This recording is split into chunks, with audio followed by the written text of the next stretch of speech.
control in my head, the shine down, ready to go. Miming out a cry for help, like an old mask maker show. My headlights lit up. It is the Sit and Spin Radio Show coming to you live. I'm your host, Nick O'Kelly. And boy, has there a lot been going on the past few weeks. Politically, positively, throughout the country, the Trump effect has taken effect. You know, I said when Donald Trump was first elected, I said, this means we will see the Trump effect. But it's taken me some time to really understand exactly what that is, and I'm actually writing a book about this. I'm about halfway through this thing now. And the more I write, I finally start to appreciate what authors are talking about when they say that as they write, they understand more and more about what their book really is. I'm writing a book. I started out by writing about more or less the first 100 days of Trump and what's taken place in the country, because frankly, I'm still scratching my head about what is going on since the election. I mean, you have this sort of dichotomy between the liberals and the conservatives, a very divided nation in some aspects.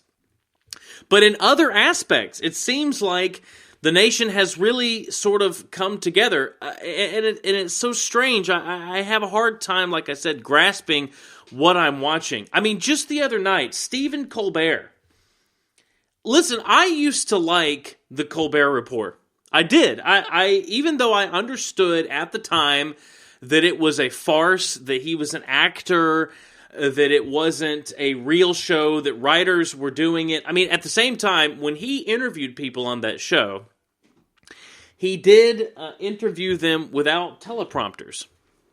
And I always respected that about Stephen Colbert, because I thought, well, that really does bring a very interesting aspect to it, because even though he had writers who were giving him scripts for the rest of the show, when he sat down with someone across the table, that was pure acting genius in my point of view. He's a great actor. I mean, he really is. The guy, he's a funny guy.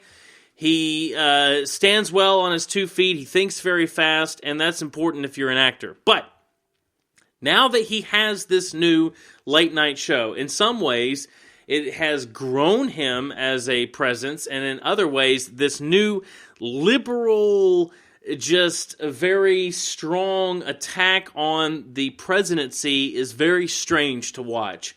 And it's almost like I mean, the thing is, he's still got a large viewing audience, I think. So when he came out the other day and really attacked the president after he went on Face the Nation, of course, Colbert called it Deface the Nation during his monologue. Now, let's be very honest. The backlash that happened over the whole thing was a little over the top. I mean, all I saw for the entire day on news networks across the television, even the Drudge Report, had Colbert throws homophobic slurs were the headlines. It wasn't that bad, okay? I mean, he went on a tirade, but when you watch the thing, yes, there was some vulgarity, but was it bad enough that it made the news cycle for an entire 24-hour period? I don't think so. But nevertheless, you have that going on, and then there are also some Democrats, some liberals in Congress and so forth, getting behind different pieces of the Trump agenda, and that's very strange to see that the mainstream media, and it's almost like it's because Trump has given the mainstream media such a hard time, and at this point, that's the only way that I'm going to classify it. Okay, I'm going to classify it as Trump giving the mainstream media a hard time. Like your grandpa gives you a hard time when you come over and you don't want to do any work. He wants you to chop some wood and you don't want to do it. Okay, so he's going to give you a hard time, call you lazy, tell you you're stupid. I mean, that's a grandpa's job, okay? The thing is, it's very warranted, in my opinion, that Trump would come out and talk badly about the mainstream media. Isn't that what they've done to him for the past better part of 2 years? I mean, every time you turn on the news, unless it happens to be Fox News, and even on some of those programs, all you hear, I mean, let's take Rachel Maddow, for example, talking about how Trump is, he's an idiot, his administration is a circus, he clearly has no idea what's going on, he doesn't have any experience. How can they say that, by the way? Okay, he has no experience being in Washington. I hear it over and over again. You can't run Washington like a business. Well, Trump is certainly trying, and let's put it this way. He's gotten more accomplished than any other presidential administration that's been in power in my lifetime. Okay, and I even group the few years of my life, well, the 1 year of my life, that saw Ronald Reagan. Actually, did he? No, I think it was over in 85, wasn't it? But anyway, it doesn't matter. When we look back at Ronald Reagan in the history books, we think, I don't even think Reagan accomplished as much. Certainly not in the first 100 days. It's really wild what Trump has been able to accomplish. I mean, talking about the tick marks that he's checked off from his campaign promises. Okay, he's now successfully, we're going to get to this tonight, by the way, just this week, he has now successfully repealed Obamacare and replaced it. Now, the replacement, I don't want to get too deep into this yet, it's just kind of an open monologue here. The replacement, I think, it definitely needs to be debated. Certainly, it could be much better. I still see a lot of things in that bill that I don't like. For example, the what do you call it? The illnesses that you have before you get the insurance that's covered. I'm blanking out. Anyway, preconceived illnesses, whatever. Anyway, whenever you go get the insurance, you already have whatever sicknesses. There's a whole list of them included in this bill. Yeah, pre-existing conditions that are covered in this bill. For example, acne. Yeah, that's right. If you have acne, when you sign up for Trumpcare, Obamacare Light, I think it's a little too early to call it that, but we're going to go with that for now, Trumpcare, you can go get taxpayer-funded acne medicine. Now, who on this planet doesn't have acne? I still have acne.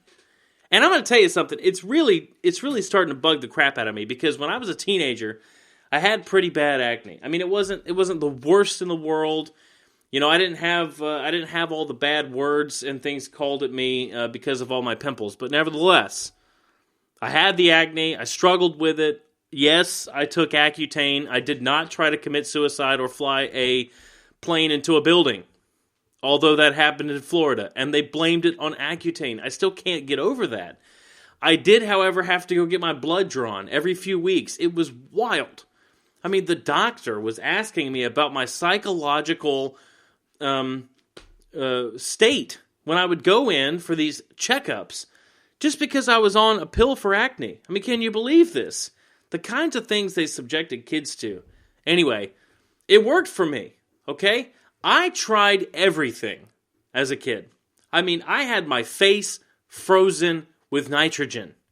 That was the worst experience, maybe the worst experience of my life. I'm not sure if the worst experience of my life was getting my face frozen with nitrogen and having a doctor use a metal rod to pop my pimples, or if it was going to a Starbucks in France. One of the two is probably the worst experience of my life.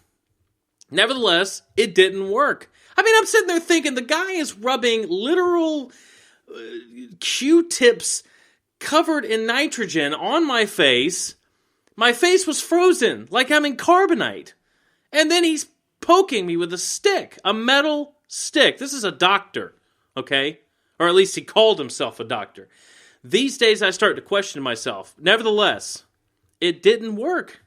I had acne. It was horrible. I had those procedures done. I had, I don't remember the other pill I had to take for acne that just simply did not work. I had soaps. I had creams. I mean, ages 13 through 15 were really, really a struggle. Okay, but then finally, I went to a new dermatologist. This guy was credible amongst the community, and he immediately said, "Okay, let's put you on Accutane." I said, "Okay, whatever, great, let's do it." I took it for, 6 months, and then that was it. I never had acne again. Until recently, I've started having, I don't know how I got off on this tangent, but whatever, it's a radio show. I had rosacea has started up. I mean, people all the time, I literally have people come to me all the time, and they say, you look like you just came from the beach. You look like you're sunburned. I had someone at work one time tell me, every time I see you, you look like you've been sunburned. And what do you say to that? I mean, it's so degrading. It's become a second nature response now. I just say, yeah, I have rosacea. The thing is, I don't want to go back to the doctor for it because I don't want to subject myself to that once again, So I try to wash my face and whatever. Anyway, it doesn't matter. The point is, I, like every other tax-paying American, have had to deal with acne multiple times in my life. Why do I, knowing what the problems are, want to have my tax dollars go to paying for people's pre-existing acne condition? And that's not the only one. I mean, there's many others. Another one, bipolar is one of them. Anxiety, that's on the list. Yeah, who doesn't have anxiety these days? Have you tried to drive in Charleston, South Carolina? Who doesn't have anxiety? But my tax dollars are now going to be going to someone who, when they sign up for Trumpcare, will be able to go to the doctor and say, I have anxiety.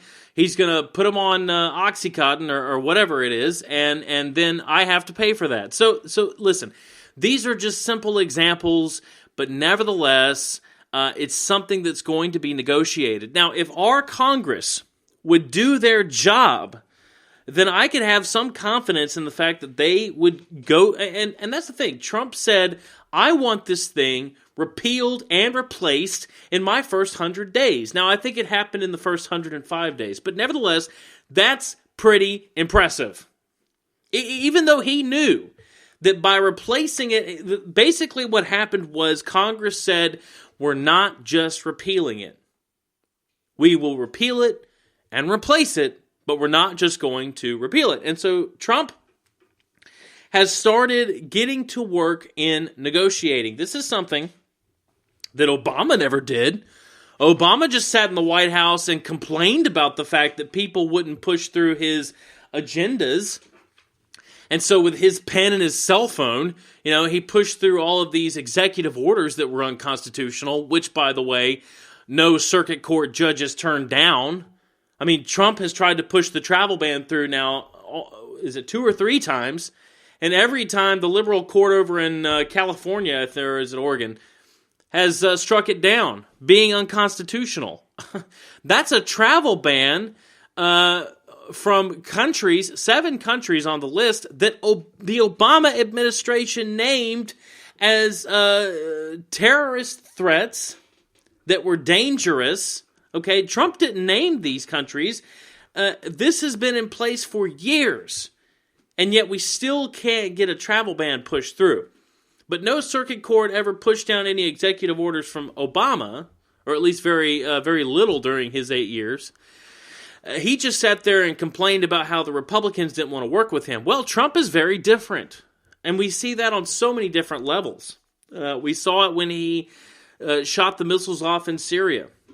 We see it with the North Korea situation. We see it with the fact that Trump brings in the China president to Mar-a-Lago. Again, something very different from the Obama administration. I mean, Barack Obama didn't want to bring the Chinese president into his trailer park to try to negotiate with him in Chicago. He was probably too scared he'd get shot while he was there. But Trump's got no problem bringing him to Mar-a-Lago. I wouldn't either. But he sits down with him. Yeah, he might kiss his butt a little bit too much, but the point is, he's getting to work negotiating, trying to come up with better deals, as he promised. He said he was going to renegotiate NAFTA. He is now convinced Canada and Mexico to do it. Are you kidding me? I mean, this is something put in place by Bill Clinton.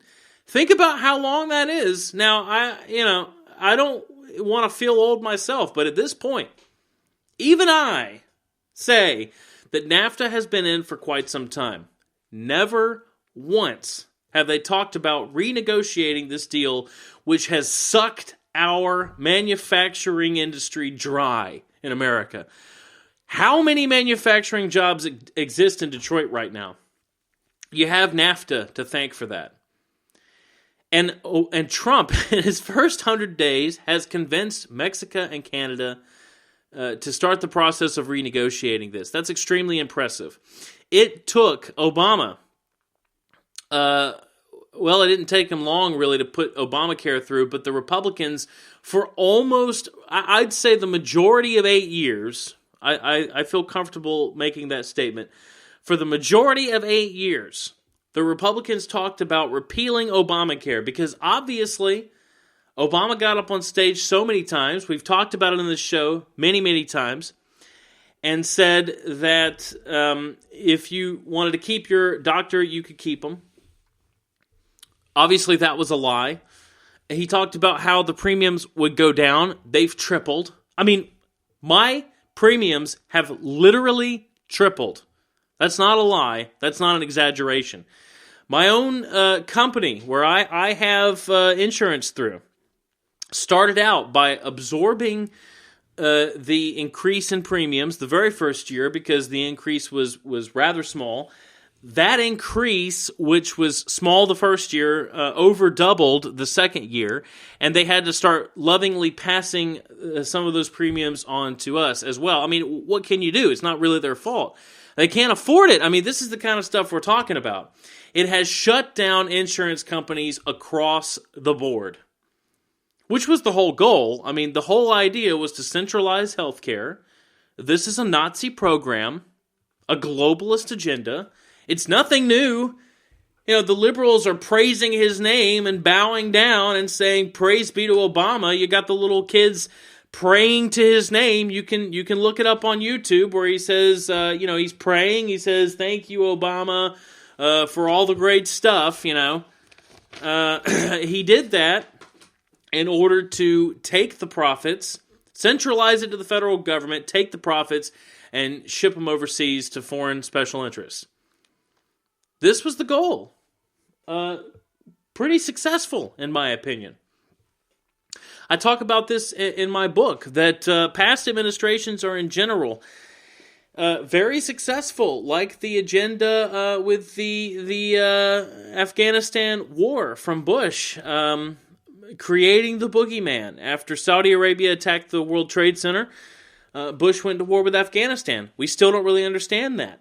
Then we had the Iraq War, which destabilized the entire Middle East, started this refugee crisis. Now the refugees are being welcomed with open arms by Europe. I'm going off on the tangents, but the point here, okay, is that the Republicans for 8 years talked about repealing Obamacare because it was a fraud.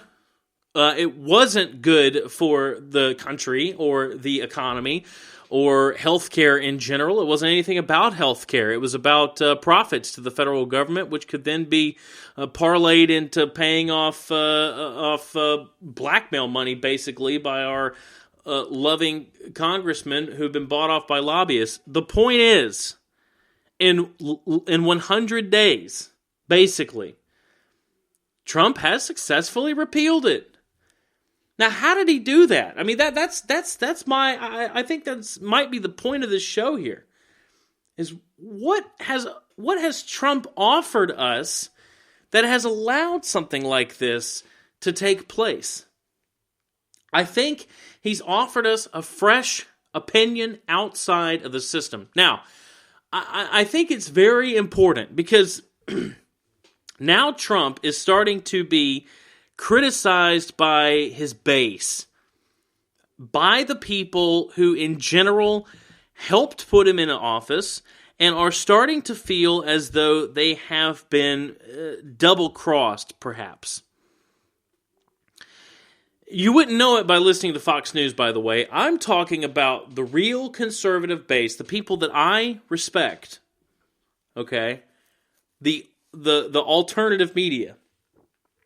These are the people who are now starting to question Trump the loudest. And a lot of it, I have to say, has to do with several things. I mean, and this is a talk show, so of course you can offer me your opinions as well. We have a chat box. If you're listening on Spreaker.com, Spreaker.com, search for the Sit and Spin Radio Network. I think it shows up on Facebook, so you can play it. If you're listening to it there, you can go to the Spreaker site. You can talk to us in the chat box. It's on YouTube Live. You can also call the show. It's 854-888-6205. That's 854-888-6205.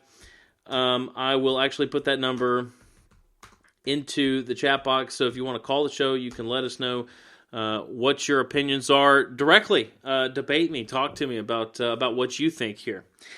Nevertheless, his base, the people that helped get him actually into office, have started to question him very loudly, and it's due to several things. One of them is the Steve Bannon situation. Now, I don't pretend to know what's happened in the White House with Steve Bannon. Frankly, I like Breitbart News. I have it open right now for this show. We're going to go through some headlines that are there. I read it all the time. I get a lot of news from Breitbart. I don't really troll the mainstream media very much. I do mainly just to kind of see what the liberal spin is on the newest headlines. But most of my actual news comes from the Drudge Report, from Breitbart.com, from Infowars.com. Not necessarily in that order. So I don't know or pretend to know what's happened with the Steve Bannon situation. Yes, it seems like Jared Kushner has somewhat taken that top counselor role with President Trump. That does worry me a little bit. Certainly it's come out now, by the way, if you haven't seen this, that Jared Kushner seemingly has direct ties to George Soros, of course to Wall Street as well. That's very unsettling. That doesn't necessarily say to me, nor does it mean to me, that Trump has ties directly to George Soros, but nevertheless, the demon is in the tent, okay, so to speak. Of course, Ivanka getting up and spouting her liberal agenda on national television is unsettling. I don't think that she should have been given or should be given such a loud voice just simply based on the fact that she's Trump's daughter. I think she's quite well spoken. She seems to be intelligent about many things. I mean, clearly she's a business person, but nevertheless her politics do not reflect that of the Trump administration, and we did not elect Ivanka Trump.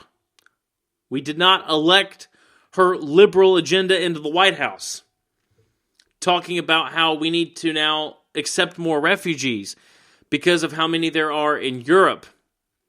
And that's why I brought up the wars from Bush, because unfortunately, past administrations helped create this refugee crisis. Does that necessarily mean that we need to take them back or take them into the U.S.? My question is, who's going to be left in Syria if we take all of the refugees? Why not, assist in... The thing is, we shouldn't have pulled all the troops out after we started. I mean, Obama said he was going to pull the troops out. He did. It caused a major problem because he didn't listen to his generals. And that's also something different about Trump. Trump has now said, look, I'm going to let my generals who know military actions better than me basically lead the charge. And we see these attacks on ISIS directly, which is something we didn't see during the Obama administration.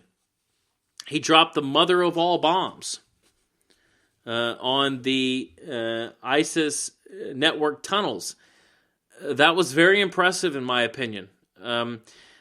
He's not going into a full ground war or anything like that, but certainly we're getting things done. And I think that's part of the problem, is we've caused this issue in the Middle East where the destabilization campaign was started by us and has been continued for all these years. And I think Trump understands that you can't just leave all of that in such a mess. I mean, you got to do something about it. You have to help stabilize the region and take out the actual terrorists. You can't invite more of them in here because they are claiming to be refugees. And that's what's going on in Europe. I mean, a very large percentage of these so-called refugees are military-aged men. But anyway, that's a whole other story. But Ivanka Trump is over there talking with Merkel, talking with the globalists about the refugee crisis, and then she's getting on television talking about how we need to take in more refugees and that it's not sufficient enough to just have the travel bans and on and on. I mean, these are issues, okay? Trump has a lot of issues. You can read Michael Savage's book, Trump's War, to better understand all of the obstacles that he faces. And I think that those obstacles can be credited with many of the reasons why he hasn't been able to accomplish more of his agenda.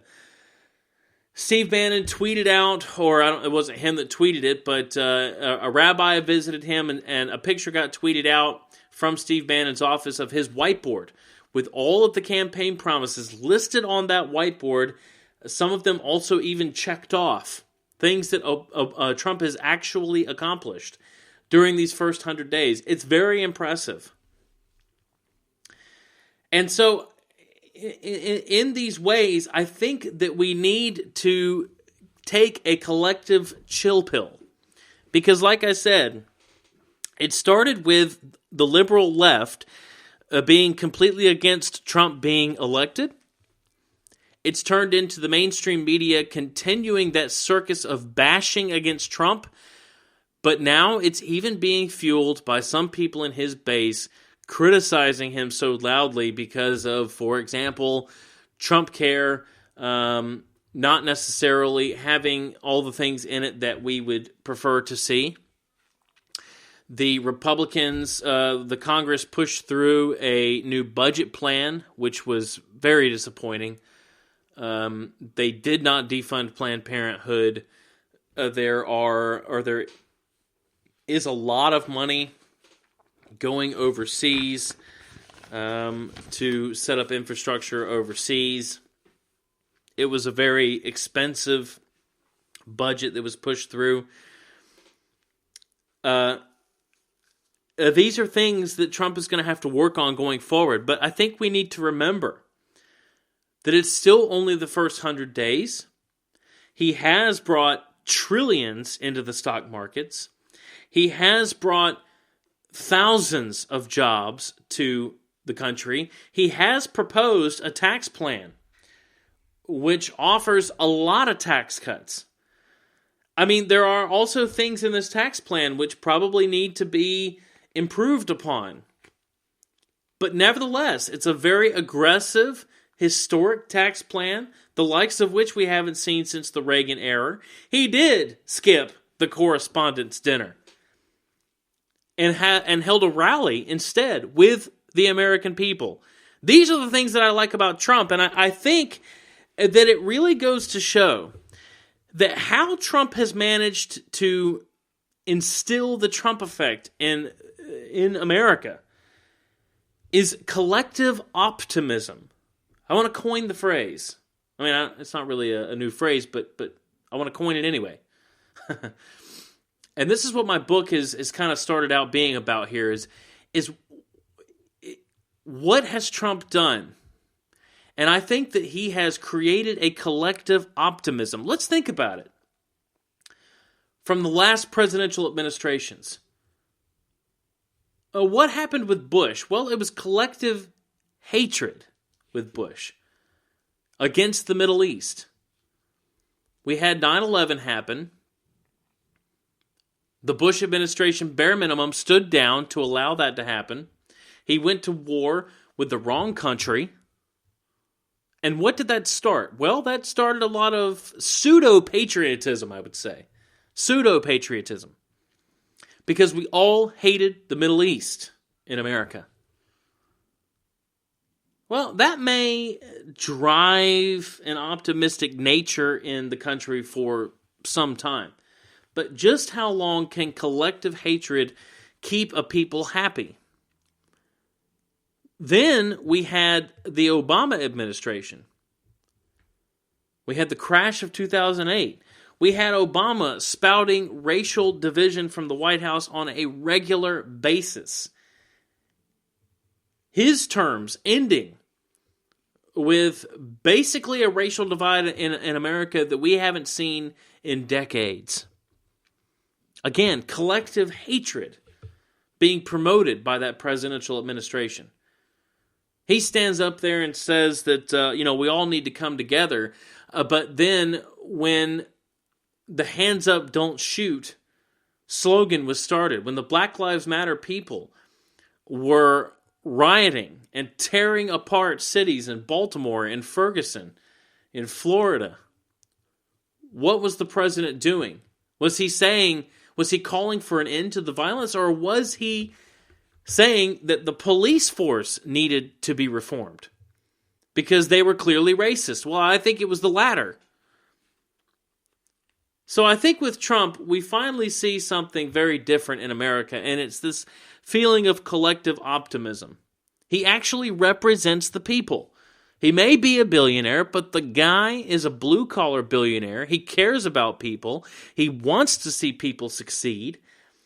In my opinion, that's what The Apprentice was really all about. And I'm not here to say that Donald Trump is the solution to all of our problems. I'm not here to lionize the guy. I'm only trying to say that I think we need to all kind of relax a little bit and understand that we're winning. We're getting back our country. He may not have completely drained the swamp yet, which is what I'm still waiting on. And I think that's the other big disappointment from Donald Trump so far, is that we don't see the swamp being drained. I'd like to see more indictments. I'd like to see more investigations. I'd like to see Huma Abedin investigated. I'd like to see Hillary Clinton in jail.